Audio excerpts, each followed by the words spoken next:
Hello buddies, welcome back to another video.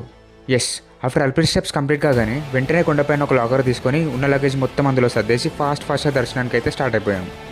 Actually మేము ఇక్కడ free దర్శనంకి వెళ్ళాం బికాస్ మాకు దర్శనం టోకెన్స్ అయితే దొరకలేదు, సో తప్పలేదు. అండ్ లైన్ స్టార్టింగ్లో బాగానే ఫాస్ట్గా మూవ్ అయింది, బట్ తర్వాత చాలా టైం పట్టింది. అండ్ లైన్ వెళ్తుంది అమ్మయ్య అనుకునే లోపే వెయిటింగ్ రూమ్లో దోచేశారు ఫర్ 6 hours. ఈ గ్యాప్లో మానిటర్లో మాయాబజార్ మూవీ వేశారు. ఇంకా పెద్దవాళ్ళందరూ అలానే చూస్తూ ఉండిపోయారు. ఫైనల్లీ గేట్స్ ఓపెన్ చేశారు. కాసేపు లైన్లో ఉన్నాం. మళ్ళీ ఇంకో వెయిటింగ్ రూమ్లో వేశారు. ఇక్కడ మాత్రం మోర్ దెన్ 7 hours పట్టింది, అందులోనే ఉండిపోయాం. అండ్ ఫైనల్లీ మా వెయిటింగ్ అయితే కంప్లీట్ అయింది. లైన్ స్వామివారి దగ్గరికి వెళ్తున్నంతసేపు ఆయననే కల్లారా చూస్తూ ఉండిపోయాను అయితే. అండ్ దర్శనం మాత్రం బాగా జరిగింది. అండ్ మాకు దర్శనం కంప్లీట్ కావడానికి మోర్ దెన్ 14 hours అయితే పట్టింది. బట్ ఆఫ్టర్ స్వామివారిని చూశాక ఇంకో 14 hours అయినా పర్లేదు, వెయిటింగ్ చేయడంలో తప్పే లేదనిపించింది. ఇలా దర్శనం అయితే కంప్లీట్ అయింది. And that's it for today. And next వీడియోలో జపాలిలో కలుద్దాం. వీలైతే సబ్స్క్రైబ్ అండ్ ఫాలో చేసుకోండి. ఇలా 4 విషయాలు షేర్ చేసుకుందాం. సరే మరి, ఇంకా బాయ్.